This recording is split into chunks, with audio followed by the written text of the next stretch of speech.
அன்புடைய மாணவ செல்வங்கள் அனைவருக்கும் இனிதான வணக்கங்கள். தரமைந்து புலமைப்பரிசில் பரீட்சை வினாப்பத்திரம் 1ற்கான மாதிரி வினாக்களும் விளக்கங்களையும் பார்த்து கொண்டிருக்கின்றோம் தொடர்ச்சியாக. அந்த வகையிலே இந்த காணொலியிலே தொகுப்பு 2ற்கான வினாக்களையும் அவற்றுக்கான விளக்கங்களையும் பார்க்க இருக்கின்றோம். முதலாவது வினா, குறித்த பாடசாலை ஒன்றின் நிகழ்நிலை வகுப்பில் கலந்து கொண்ட மாணவர்களில் பெண் பிள்ளைகளின் எண்ணிக்கை ஆண் பிள்ளைகளின் எண்ணிக்கையின் 5 மடங்காகும் எனின் நிகழ்நிலை வகுப்பில் கலந்து கொண்ட மாணவர்களின் எண்ணிக்கையாக இருக்க முடியாத விடை. நன்றாக கவனித்துக் கொள்ள வேண்டும். தரப்பட்ட வினாவிலே இருக்கக்கூடிய பிரதானமான விடயங்களை கவனித்துக் கொள்வோம். ஒரு பாடசாலையின் நிகழ்நிலை வகுப்பிலே ஆண் பிள்ளைகளும் பெண் பிள்ளைகளும் கலந்து கொள்கின்றார்கள். அவ்வாறு கலந்து கொண்ட மாணவர்களில் பெண் பிள்ளைகளின் எண்ணிக்கை ஆண் பிள்ளைகளின் எண்ணிக்கையினுடைய 5 மடங்காக காணப்படுகின்றது. அவ்வாறாக இருக்கின்ற போது அந்த வகுப்பிலே கலந்து கொண்ட மாணவர்களுடைய எண்ணிக்கையாக இருக்க முடியாத விடை அல்லது எண்ணிக்கையாக அமைய முடியாத எண்ணிக்கையை தான் நாங்கள் இங்கே காண வேண்டும். ஆகவே இந்த வினாவானது ஒரு மடங்கோடு சார்ந்த வினா. மடங்கு சார்ந்த வினாக்கள் நாங்கள் கூடுதலாக அதிகமான பயிற்சிகள் செய்து கற்றிருக்க வேண்டும்.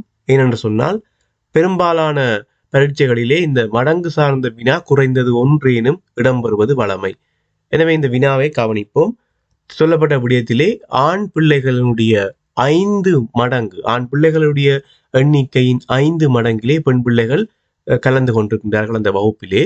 அவ்வாறாக இருந்தால் ஆண் பிள்ளைகள் ஒரு பகுதியாக எடுத்துக்கொண்டால் அல்லது ஆண் பிள்ளையினை ஒரு மடங்காக நாங்கள் எடுத்துக்கொண்டால் அவற்றினுடைய ஆண் பிள்ளைகளுடைய எண்ணிக்கையின் 5 மடங்கிலே பெண் பிள்ளைகள் அங்கே கலந்து கொண்டிருக்கின்றார்கள். ஆகவே ஆண் பிள்ளைகள் ஒரு மடங்காக இருந்தால் பெண் பிள்ளைகள் அதனுடைய 5 மடங்காக இருக்கின்ற போது அங்கே வகுப்பிலே கலந்து கொண்ட மொத்த மாணவர்களுடைய எண்ணிக்கை, அந்த வகுப்பிலே கலந்து கொண்ட மொத்த மாணவர்களுடைய எண்ணிக்கை 6 மடங்காக இருக்கும். நன்றாக கவனித்துக் கொள்ளுங்கள். ஆண் பிள்ளைகள் ஒரு மடங்கு, பெண் பிள்ளைகள் அதனுடைய 5 மடங்கு என்று சொல்லப்படுகின்ற போது மொத்த மாணவர்களுடைய எண்ணிக்கையானது 6 மடங்குகளாக மாத்திரமே இருக்க வேண்டும். மொத்த மாணவர்களுடைய மடங்கு 6 மடங்காக இருக்க வேண்டும். எனவே தரப்பட்ட 3 விடைகளையும் நாங்கள் கவனித்துக் கொள்வோம். முதலாவது 290, இரண்டாவது விடை 252, மூன்றாவது விடை 414. இதிலே கலந்து கொண்ட மாணவர்களின் எண்ணிக்கையாக இருக்க முடியாத விடைதான் இங்கே கேட்கப்பட்டிருக்கின்றது. எனவே 2 விடைகள் பொருந்தக்கூடியதாக இருக்கும். அந்த வகுப்பிலே கலந்து கொண்ட மாணவர்களுக்கு பொருந்தக்கூடிய எண்ணிக்கையாக 2 விடைகள் காணப்படுகின்றன. அவை 6 மடங்குகளாக இருக்க வேண்டும். நிச்சயமாக அந்த வகுப்பிலே கலந்து கொண்ட மாணவர்களுடைய மொத்த எண்ணிக்கை 6 மடங்குகளாக இருக்க வேண்டும். எனவே 3 விடைகளையும் நாங்கள் செய்து பார்ப்போம். முதலாவதாக 290 6ஆல் வகுத்து பார்ப்போம். 48 மீதி 2 கிடைக்கின்றது. இரண்டாவது 252 6ஆல் வகுத்து பார்க்கின்ற போது மீதியின்றி வகுபடுகின்றது. மூன்றாவது 414 6ஆல் வகுக்கின்ற போது மீதியின்றி வகுபடுகின்றது. தரப்பட்ட 3 விடைகளிலும் இரண்டாவது விடையும் மூன்றாவது விடையும் மீதியின்றி வகுபடுகின்றது என்று சொன்னால் அவை இரண்டுமே 6 மடங்குகள். 252 மாணவர்களும் கலந்திருக்கலாம், 414 மாணவர்களும் கலந்து கொண்டிருக்கலாம். ஆனால் முதலாவது விடையாக இருக்கக்கூடிய 290 இந்த வினாவுக்கு அந்த வகுப்பிலே கலந்து கொண்ட மாணவர்களுடைய எண்ணிக்கையாக இருக்க முடியாத ஒரு பெருமானமாக காணப்படும். ஏனென்று சொன்னால் அந்த வகுப்பிலே கலந்து கொண்ட மாணவர்களுடைய எண்ணிக்கை 6 மடங்காக இருக்க வேண்டும். 290 6 மடங்கு அல்ல. ஆகவே இந்த வினாவுக்கான விடையாக முதலாவது விடை அமையும். அடுத்த வினா, அருகில் உள்ள முக்கோணியானது புள்ளிக்கோட்டின் ஊடாக மடித்து முறிகோட்டின் ஊடாக வெட்டப்பட்டது எனின் வெட்டப்பட்ட பின்னர் கிடைக்கும் முக்கோண வடிவ துண்டுகளின் எண்ணிக்கை யாது?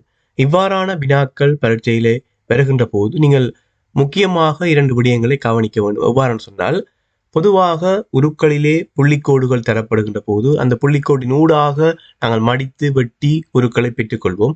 இவ்வாறு இந்த வினாவிலே தரப்பட்டது போன்று புள்ளிக்கோடு முறிகோடு என்று 2 சொற்பதங்கள் பயன்படுத்தப்பட்டு புள்ளிக்கோட்டின் ஊடாக மடிக்கப்பட்டு முறிகோட்டின் ஊடாகவே அந்த உரு வெட்டப்பட்டது என்று சொல்லப்பட்டிருக்கின்றது. எனவே இதனை மிக முக்கியமாக கவனித்துக் கொள்ள வேண்டும். இவ்வாறான வினாக்கள் வருகின்ற போது இவ்வாறு இருக்கக்கூடிய வேறுபாடுகளை நன்றாக கவனித்து அதனுடைய அறிவுறுத்தலை அதற்கேற்ப சரியான முறையிலே அறிவுறுத்தலை பின்பற்றுகின்ற போதே உங்களால் சரியான விடையினை பெற்றுக்கொள்ளக்கூடியதாக இருக்கும். எனவே இவ்வாறாக அமைகின்ற வினாக்களிலே கூடிய கவனங்களை எடுத்துக்கொள்ள வேண்டும். எனவே வினாவை கவனிப்போம். தரப்பட்ட முக்கோணி, ஒரு பெரிய முக்கோணி புள்ளிக்கோட்டினூடாக நடுவிலே வரையப்பட்ட புள்ளிக்கோட்டினூடாக மடிக்கப்படுகின்றது. மடிக்கப்பட்ட பின்னர் அமைய போகின்ற முக்கோணியிலேதான் முறிகோட்டின் ஊடாக வெட்டப்படுகின்றது. அவ்வாறு வெட்டி நாங்கள் உருக்களை எடுக்கின்ற போது நான் இந்த படத்திலே காண்பித்தது போன்று வெட்டப்பட்ட இடம் இவ்வாறு தோற்றமளிக்கும். இதிலே வழங்கப்பட்டிருக்கக்கூடிய இந்த புள்ளிக்கோடுகளை கவனித்துக் கொள்ளுங்கள். நான் இதிலே வழங்கப்பட்டிருக்கின்ற புள்ளிக்கோட்டின் ஊடாகவே வெட்டப்பட்ட உருவிலே அந்த வெட்டுக்கள் காணப்படும். எனவே தரப்பட்ட முக்கோணியிலே 2 பகுதியாகவே முக்கோணி பிரிந்து காணப்படும். அந்த தரப்பட்ட அறிவுறுத்தலின்படி முக்கோணியை வெட்டுகின்ற போது முக்கோணியானது 2 துண்டுகளாகவே பிரிந்து காணப்படும். அவ்வாறு பிரிந்து காணப்படுகின்ற போது கீழுள்ள பகுதியானது முக்கோணி வடிவமாக காணப்படும். மேலே இருக்கக்கூடிய வடிவமானது ஒரு நாட்பக்கலாக இருக்கும். 4 பக்கங்களை கொண்ட ஒரு தள உருவாக காணப்படும். எனவே கேட்கப்பட்ட விடயம், இந்த வினாவின்படி கேட்கப்பட்ட விடயம், எத்தனை முக்கோண வடிவ துண்டுகள் எங்களுக்கு கிடைக்கும் என்பதுதான். ஒரே ஒரு முக்கோணி துண்டு மாத்திரமே எங்களுக்கு கிடைக்கும். எனவே இந்த மாதிரியாக அமையக்கூடிய வினாக்களிலே நான் கூறிய விடயத்தை நன்றாக கவனித்துக் கொள்ளுங்கள். புள்ளிக்கோடு, முறிகோடு என்கின்ற வேறுபாடு பயன்படுத்தப்பட்டு அதற்கேற்ப அறிவுறுத்தல்கள் தரப்படுகின்ற போது அந்த அறிவுறுத்தல்களை முறையான வழியிலே நீங்கள் பின்பற்றி இந்த உருக்கள் தொடர்பான வினாக்களை செய்து பார்க்க வேண்டும். அடுத்த வினா, கீழுள்ள எவ்விரு உருக்களை பயன்படுத்தி அருகிலுள்ள உரு ஆக்கப்பட்டுள்ளது. தரப்பட்ட வினாவானது அமைக்கப்பட்ட உரு கீழே தரப்பட்டிருக்கக்கூடிய ஒவ்வொரு விடைகளிலும் இருக்கக்கூடிய 2 உருக்களை பயன்படுத்தித்தான் ஆக்கப்பட்டிருக்கின்றது. அதிலே மிகச் சரியான 2 உருக்களும் எவை என்பதுதான் வினா. முதலாவது வடிவத்தை பார்க்கின்ற போது மேலே தரப்பட்ட உருவிலே அந்த முக்கோணி வடிவமான தலைகீழாக காணப்படுகின்றது. ஆனால் முதலாவது விடையிலே இருக்கக்கூடிய முக்கோணி அதற்கு எதிர்மாறாக காணப்படுகின்றது. ஆகவே அந்த விடை, முதலாவது விடை தவறானது. 2வது விடையை 3வது விடையை நன்றாக கவனித்துக் கொள்ளுங்கள். 3வது விடையிலே முக்கோணிக்கு குறுக்காக வரையப்பட்டிருக்கக்கூடிய கோடானது குறைந்த நீளமுடையதாக இருக்கு, மிக சிறிய கோடாக காணப்படுகின்றது. அதனை வைத்து ஒன்றின் மீது ஒன்று வைக்கின்ற போது ஆக்கப்பட்ட உரு உங்களுக்கு கிடைக்காது. எனவே மிகச் சரியான விடையாக 2வது விடை அமையும். அடுத்த வினாவை கவனியுங்கள். மிதுரன் வீட்டிலிருந்து கிழக்கு திசை நோக்கி 200 மீட்டர் தூரம் சென்று அங்கிருந்து வடக்கு திசை நோக்கி 50 மீட்டர் தூரம் சென்று அங்கிருந்து மேற்கு திசை நோக்கி 100 மீட்டர் தூரம் சென்று பாடசாலையை அடைந்தால் அவன் பயணம் செய்த பாதையின் வரைபடம் இது. இவ்வாறான வினாக்கள் உங்களுக்கு தரப்படுவதற்கான நோக்கம், இதிலே தரப்பட்ட தரவுகளை சரியான முறையிலே இனங்கண்டு அதற்கேற்ற முறையிலே வரைபடத்தை இனங்காண முடியுமா என்பதை பார்ப்பதற்காகத்தான். அதாவது தரப்பட்ட தரவுகளை கவனியுங்கள். மிதுரன் வீட்டிலிருந்து கிழக்கு திசை நோக்கி 200 மீட்டர், அவருடைய முதலாவது பயணம் 200 மீட்டராக இருக்கின்றது. பின்னர் வடக்கு திசை நோக்கி 50 மீட்டர் தூரம், குறித்த இடத்திலிருந்து வடக்கு திசை நோக்கி 50 மீட்டர் தூரம் சென்று பின்னர் அந்த இடத்திலிருந்து மேற்கு திசை நோக்கி 100 மீட்டர் தூரம் சென்று பாடசாலையை அடைகின்றார். இதிலே முதலாவது பயணமானது 200 மீட்டராகவும் அதன் பின்னர் அவர் திரும்புகின்ற திசையிலிருந்து 50 மீட்டர் தூரம், மீண்டும் 100 மீட்டர் தூரம். இதிலே நீங்கள் தெரிவு செய்கின்ற பாதையினுடைய வரைபடமானது இந்த அளவுகளை அன்னளவாக சரியாக காட்டக்கூடிய முறையிலே இருக்க வேண்டும். அதாவது முதலாவது 200 மீட்டர் தூரம் செல்கின்றார் சொன்னால் அடுத்ததாக 50 மீட்டர் தூரம் செல்கின்றார், அதன் பின்னர் 100 மீட்டர். எனவே இறுதியாக 100 மீட்டர் தூரம் செல்கின்ற அந்த பாதையினுடைய நீளத்தின் அரைவாசியாக அன்னளவாக வேண்டும் தரப்பட்ட வரைபடத்திலே காணப்பட வேண்டும் 50 மீட்டர் தூரம். அதனை நன்றாக கவனித்துக்கணும். எனவே அதே நேரம் இறுதியாக பயணித்த 100 மீட்டரை விட 2 மடங்கு தூரமான ஆரம்பத்திலே அவர் பயணித்த வீட்டிலிருந்து பயணித்த அந்த பாதையினுடைய தூரம் இருக்க போகின்றது. எனவே இந்த தரவுகளை சரியான முறையிலே, இந்த நீளத்தினுடைய அளவுகளையும் சரியான முறையிலே திசைகளையும் அந்த அளவுகளையும் காட்டக்கூடிய வகையிலே நீங்கள் தெரிவு செய்கின்ற வரைபடம் அமைய வேண்டும். ஆகவே தரப்பட்ட வரைபடத்தின்படி மிகச் சரியான வரைபடமாக 3வது விடை காணப்படும். அடுத்த வினா, 2025ஆம் ஆண்டு டிசம்பர் 31ஆம் தேதி புதன்கிழமையெனின் இவ்வருடத்தில் உள்ள வியாழக்கிழமைகள் எத்தனை? இது நாட்காட்டியோடு தொடர்புடைய ஒரு வினா. ஒரு வருடத்தினுடைய டிசம்பர் மாதம் 31ஆம் தேதி புதன்கிழமை என்று தரப்பட்டிருக்கின்றது. அதனை கொண்டுதான் இந்த வருடத்திலே இருக்கக்கூடிய இத்தனை வியாழக்கிழமைகள் அல்லது இந்த வருடத்திலே இருக்கக்கூடிய வியாழக்கிழமைகள் எத்தனை என்பதை நாங்கள் இனம் காண வேண்டியதாக இருக்கின்றது. தரப்பட்ட தரையை வைத்துக்கொண்டு இந்த வருடத்தினுடைய முதல் நாளை இலகுவாக காணக்கூடியதாக இருக்கும். 2025ஆம் ஆண்டு ஒரு சாதாரண வருடம். எப்பொழுதுமே சாதாரண வருடத்திலே முதல் நாளும் வருடம் முடிவடையும் நாளும் ஒரே நாளாகவே காணப்படும். இது ஏற்கனவே நாட்காட்டி தொடர்பாக அடிப்படையான விடயங்களை கற்கின்ற போது நீங்கள் கற்றிருப்பீர்கள். அதனை வைத்துக்கொண்டே இந்த வினாவை நாங்கள் இலகுவாக செய்ய போகிறோம். தரப்பட்ட வினாவிலே இருக்கக்கூடிய தரவானது இந்த வருடத்தினுடைய இறுதி நாள் எங்களுக்கு தெரியும், டிசம்பர் 31ஆம் தேதி புதன்கிழமை. அதனை வைத்துக்கொண்டு இந்த வருடத்திலே இருக்கக்கூடிய வியாழக்கிழமைகளுடைய எண்ணிக்கையை தான் காண இருக்கின்றோம். எனவே தரப்பட்ட தரவின்படி வருடத்தின் இறுதி நாள் புதன்கிழமை, ஆகவே வருடத்தினுடைய முதல் நாளும் புதன்கிழமையாகவே அமையும். அதே நேரம் ஒரு சாதாரண வருடமாக இருந்தால் அந்த வருடத்தினுடைய முதல் நாள் மாத்திரமே அந்த வருடத்தில் 53 தடவைகள் காணப்படும். நன்றாக கவனித்துக் கொள்ளுங்கள். ஒரு சாதாரண வருடத்திலே அந்த வருடத்தின் முதல் நாள் என்னவோ அந்த முதல் நாள் அவ்வருடத்திலேயே 53 தடவைகள் காணப்படும். ஏனைய அனைத்து நாட்களும் 52 தடவைகள் தான் காணப்படும். எனவே தரப்பட்ட தரவின்படி டிசம்பர் 31ஆம் தேதி புதன்கிழமை என்று எடுத்துக்கொள்கின்றோம். தரப்பட்ட தரவிலிருந்து இந்த வருடத்தின் முதல் நாள் புதன்கிழமை என்பதை நாங்கள் கண்டுபிடிக்கக்கூடியதாக இருக்கின்றது. ஆகவே இங்கே கேட்கப்பட்ட விடயம், இந்த வினாவிலே கேட்கப்பட்ட விடயம் எத்தனை வியாழக்கிழமைகள் உள்ளன என்பதுதான். இந்த வருடத்திலே தரப்பட்ட தரவின்படி புதன்கிழமைகள் மாத்திரமே 53 தடவைகள் காணப்படும். ஏனைய எந்த நாளாக இருந்தாலும், வியாழக்கிழமைகளாக இருக்கலாம், வெள்ளிக்கிழமைகளாக இருக்கலாம், சனிக்கிழமைகளாக இருக்கலாம், ஏனைய நாட்கள் அனைத்துமே 52 வீதமே காணப்படும். ஆகவே இந்த வினாவுக்கான மிகச்சரியான விடை இரண்டாவது விடை 52. அதே நேரம் லீபடமாக அமைகின்ற போது வருடத்தின் முதல் நாளும் அடுத்த நாளும் 53 தடவைகள் காணப்படும். ஏனைய நாட்கள் 52 தடவைகள் காணப்படும். நாட்களுடைய எண்ணிக்கை தொடர்பாக இந்த இரண்டு வருடங்களுக்கும் ஒரு சிறு வித்தியாசமே காணப்படும். சாதாரண வருடமாக இருந்தால் அந்த வருடத்தினுடைய முதல் நாள் 53 தடவைகளும் ஏனைய நாட்கள் 52 தடவைகளும் காணப்படும். லீப் வருடமாக இருந்தால் அந்த வருடத்தினுடைய முதல் நாளும் அடுத்த நாளும் 53 தடவைகள் காணப்படும். ஏனைய நாட்கள் 52 தடவைகள் காணப்படும். இதனை நன்றாக நினைவில் வைத்துக் கொள்ளுங்கள். அடுத்த வினா, பெட்டியொன்றில் சிவப்பு, பச்சை, நீலம் ஆகிய நிறப்பந்துகள் 8 வீதம் உள்ளன. பந்துகளின் நிறங்களை பார்க்காமல் நிச்சயமாக பச்சை நிற பந்தை பெறுவதற்கு ஆக குறைந்தது எத்தனை பந்துகளை வெளியே எடுக்க வேண்டும்? தரப்பட்ட தரவிலே ஒரு பெட்டியில் 3 நிறங்கள் தரப்பட்டுகின்றது. சிவப்பு, பச்சை, நீலம் 3 நிறங்கள். அதிலே ஒவ்வொரு நிறங்களிலும் 8 வீதம் காணப்படுகின்றது. மொத்தமாக 24 பந்துகள் அங்கே இருக்கின்றன. பந்துகளுடைய நிறங்களை பார்க்காமல் நாங்கள் நிச்சயமாக பச்சை நிற பந்தை பெறுவதற்கு ஆக குறைந்தது எத்தனை பந்துகளை வெளியே எடுக்க வேண்டும் என்பதுதான் வினா. இதிலே ஆக குறைந்தது என்கின்ற சொற்பதம் பயன்படுத்தப்படுவதற்கான காரணம், அந்த சொல் பயன்படுத்தப்படாமல் இருந்தால் நாங்கள் அனைத்து பந்துகளையுமே வெளியே எடுத்துக்கொள்ளக்கூடியதாக இருக்கும். அனைத்து பந்துகளையும் நாங்கள் வெளியில் எடுக்கின்ற போதே எங்களுக்கு நிச்சயமாக பச்சை நிற பந்து கிடைக்கும். ஆனால் இங்கே குறிப்பிடப்பட்ட அறிவுறுத்தல், ஒவ்வொரு நிறங்களிலும் 8 பந்துகள் இருக்கின்றன, எங்களுக்கு நிச்சயமாக பச்சை நிற பந்து பெற வேண்டும். அதே நேரம் ஆக குறைந்த அளவிலே நாங்கள் எடுக்க வேண்டும். அனைத்து பந்துகளையும் எடுக்காமல் ஆக குறைந்த பந்துகளை எடுக்க வேண்டும். அவ்வாறு எத்தனை பந்துகளை வெளியே எடுக்க வேண்டும் என்பதுதான் தரப்பட்ட வினா.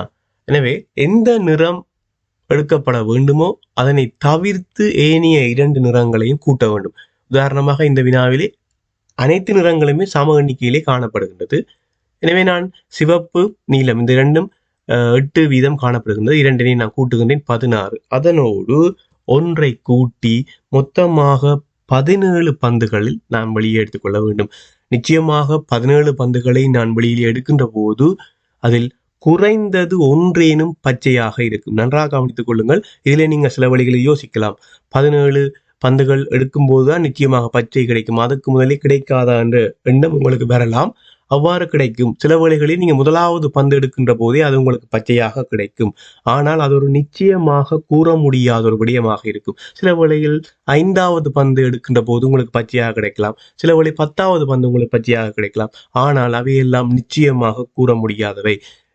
17 பந்துகள், மொத்தமாக நீங்கள் 17 பந்துகளை எடுத்து வெளியே வைத்தால் அதில் நிச்சயமாக குறைந்தது ஒரு பந்தேனும் பச்சையாக இருக்கும். சில வேளைகளில் அந்த 17 பந்துக்குள்ள அனைத்து பச்சை நிற பந்துகளும் உங்களுக்கு கிடைக்கலாம். ஆனால் எங்களுக்கு தேவையான விடயம் நிச்சயமாக உறுதியாக கூறக்கூடியதாக இருக்க வேண்டும். உறுதியாக கூறக்கூடியதாக இருக்க வேண்டும்.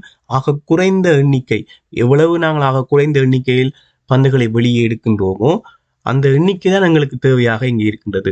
ஆனால் இதுல இன்னொரு விடயத்தை நீங்க கவனிக்கணும். 16 பந்துகளை எடுக்காமல் ஒன்றை கூட்டி 17 பந்துகளாக எடுக்கின்றோம். அதற்கான காரணம் என்னன்னு சொன்னால், சில வேளைகளில் நீங்கள் 16 பந்துகளை எடுத்து வைக்கின்ற போது பச்சை தவிர்ந்த ஏனைய 2 நிறங்களிலும் இருக்கக்கூடிய அனைத்து பந்துகளும் எங்களுக்கு பெறலாம். நிச்சயமாக வரும்னு சொல்ல முடியாது, பெறலாம். ஆகவேதான் ஒரு பந்தை அதிகமாக கூட்டி 17 பந்துகளாக நாங்கள் எடுக்கின்ற போது அந்த 17 பந்துகளிலும் குறைந்தது ஒரு பந்தேனும் நிச்சயமாக எங்களுக்கு பச்சை நிற பந்து கிடைத்தே ஆக வேண்டும். எனவேதான் இந்த வினாவுக்கு இவ்வாறான செய்முறையை நாங்கள் பின்பற்றுகின்றோம். ஆகவே இந்த வினாவுக்கான மிக சரியான விடை 17. அடுத்த வினா, பின்வரும் குறியீடுகளை அவதானித்து வினாக்களுக்கான விடையை தெரிவு செய்க. தரப்பட்ட குறியீட்டு தொகுதியினை நன்றாக கவனித்துக் கொள்ளுங்கள். ஒவ்வொரு குறியீடுகளுக்கும் ஒவ்வொரு பெருமானங்கள் வழங்கப்பட்டிருக்கின்றன. அவை ஒரு கூட்ட செயன்முறையாக இந்த தரப்பட்ட தரவிலே இருக்கின்றது. அவ்வாறு கூட்ட செயன்முறையாக பெறப்பட்ட மொத்த பெருமானமாக 478 எங்களுக்கு கிடைக்கின்றது. ஆகவே எங்களுக்கு தெரியும் ஒவ்வொரு குறியீடும் அதற்கான பெருமானம், ஒவ்வொரு குறியீடுக்கும் ஒவ்வொரு பெருமானங்கள் வழங்கப்பட்டுத்தான் இந்த பெருமானம் பெறப்பட்டிருக்கிறது.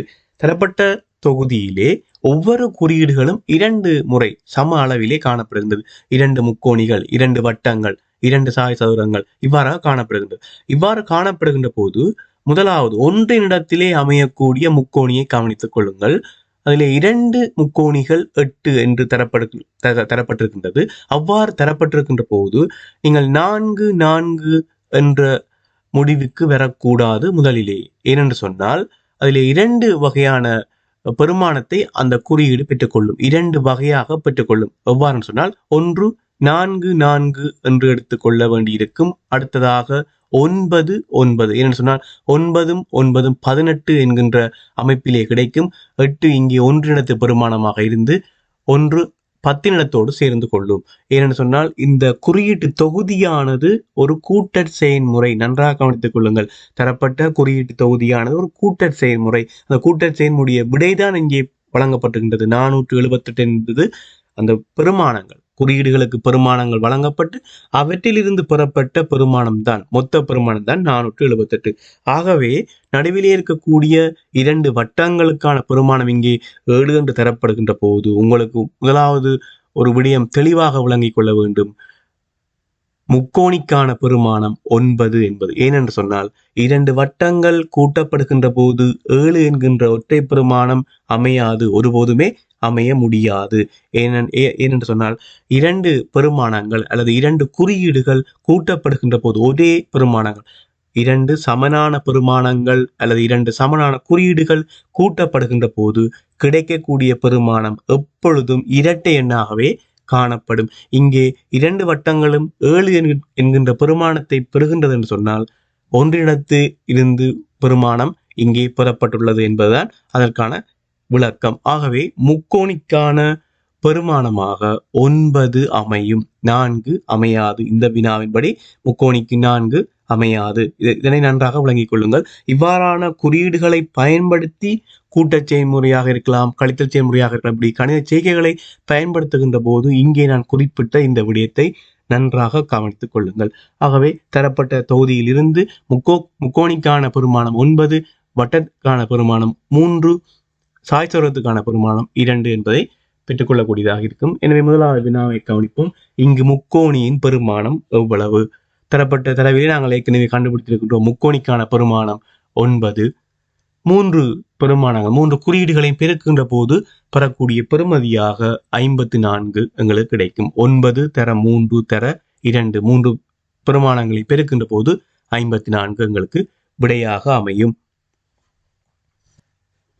அடுத்த வினா, முரளி பாடசாலையிலிருந்து வடக்கு திசையில் 2 கிலோமீட்டர் தூரம் சென்று மீண்டும் வலது பக்கமாக திரும்பி 4 கிலோமீட்டர் தூரம் சென்று அங்கிருந்து இடப்பக்கம் திரும்பி 2 கிலோமீட்டர் தூரம் பயணித்த பின் இடப்பக்கமாக திரும்பி 8 கிலோமீட்டர் சென்று நூலகத்தை அடைந்தான் எனின் பாடசாலை அமைந்திருப்பது நூலகத்திற்கு எந்த திசையில் என்பதுதான் இங்கே கேட்கப்பட்ட வினா.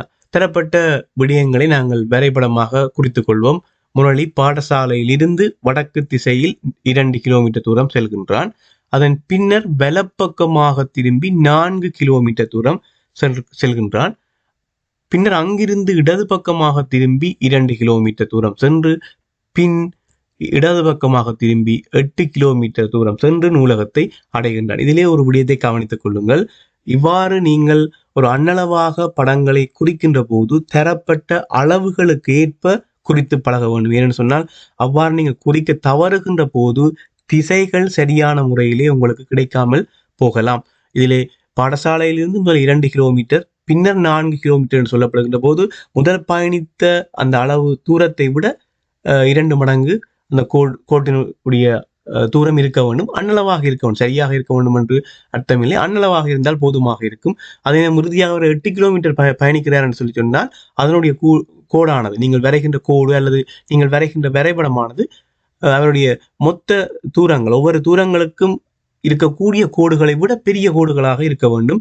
ஏனென்று சொன்னால் இறுதியாக 8 கிலோமீட்டர் தூரம் அவர் பயணித்திருக்கின்றார். அவ்வாறு நீங்கள் வரைகின்ற போது சரியான முறையில் திசையை அடையாளம் காணக்கூடியதாக இருக்கும். இப்போது கேட்கப்பட்ட விடயம் பாடசாலை அமைந்திருப்பது நூலகத்திற்கு என்பது சொல்லப்படுற நூலகத்திற்கு. அப்ப நூலகத்தில் இருந்துதான் பாடசாலையை பார்க்க வேண்டும். நூலகத்தில் இருந்து பாடசாலை எங்கே இருப்பது அல்லது எங்கே அமைந்திருக்கிறது என்ற திசையை நீங்கள் நோக்கினால் பாடசாலையானது தென்கிழக்கு திசையில், நூலகத்திற்கு தென்கிழக்கு திசையில் பாடசாலை அமைந்திருக்கின்றது. மாற்றலாகி பார்க்கின்ற போது பாடசாலைக்கு வடமேற்கு திசையில் நூலகம் இருக்கின்றது. 2 பக்கமாகவும் நாங்கள் சிந்திக்க வேண்டியதாக இருக்கும். அடுத்த வினா, இவ்வுருவில் உள்ள முக்கோணிகள் எத்தனை? தரப்பட்ட உருவை நன்றாக கவனித்துக் கொள்ளுங்கள். இதை நாங்கள் 2ஆக பிரித்து பார்க்கின்ற போது எங்களுக்கு இலகுவாக மொத்த பெருமானத்தை காணக்கூடியதாக இருக்கும். இதிலே 2 செவ்வகங்களை நடுவாக பிரிக்கக்கூடியது போன்று நாங்கள் எடுத்துக்கொண்டு தனித்தனியாக ஒவ்வொரு முக்கோணிகளுக்கும் பெருமானத்தை இட்டுக்கொள்வோம். முதலிலே தரப்பட்ட அந்த செவ்வகத்திற்குள் 4 முக்கோணிகள் இருக்கின்றன. அதே போன்று மற்றைய செவ்வகத்திற்குள் 4 முக்கோணிகள் இருக்கின்றன. இந்த 4 2ஆல் பெருக்குகின்ற போது ஒரு செவ்வகத்துக்குள் இருக்கக்கூடிய மொத்த முக்கோணிகள் எங்களுக்கு கிடைக்கும். இது செவ்வகமாக இருந்தாலும் சரி, சதுரமாக இருந்தாலும் சரி, அல்லது ஏதாவது ஒரு நாட்பக்கலாக இருந்தாலும் இங்கே தரப்பட்டது போன்று மூலை விட்டங்கள் வழியாக முக்கோணிகளாக பிரிக்கப்பட்டால் இந்த முறையினை கையாளக்கூடியதாக இருக்கும். இதில் இருக்கக்கூடிய முதலாவது செவ்வகத்திற்குள் 8 முக்கோணி, அதே போன்று மற்றைய செவ்வகத்துக்கும் 8, மொத்தமாக சிறிய சிறிய முக்கோணிகளாக தனித்து ஒவ்வொரு செவ்வகங்களாக பார்க்கின்ற போது 16 முக்கோணிகள் இருக்கின்றன. அத்தோடு அதன் பின்னர் 2 உருக்களும் சேர்ந்து முக்கோணிகளை உருவாக்குகின்றதா என்பதை பார்க்க வேண்டும். அவ்வாறு பார்க்கின்ற போது 2 முக்கோணிகளை உருவாக்குகின்றது. ஆகவே மொத்தமாக 18 முக்கோணிகள் இந்த உருவிலே காணப்படுகின்றன. ஆகவே இந்த தொகுப்பிலே இருக்கக்கூடிய அனைத்து வினாக்களையும் மீண்டும் நீங்கள் செய்து பார்க்க வேண்டும். ஒவ்வொரு வினாவிலும் பயன்படுத்தப்பட்ட செய்முறைகள் எவ்வாறு செய்யப்பட்டிருக்கின்றன என்பதையும் இந்த வினா வடிவங்களையும் பார்த்து மீண்டும் மீண்டும் செய்து பார்க்கின்ற போது உங்களால் கூடிய அளவு விளக்கத்தை பெற்றுக்கொள்ளக்கூடியதாக இருக்கும். மீண்டும் அடுத்த காணொளியிலே சந்திக்கின்றேன். நன்றி.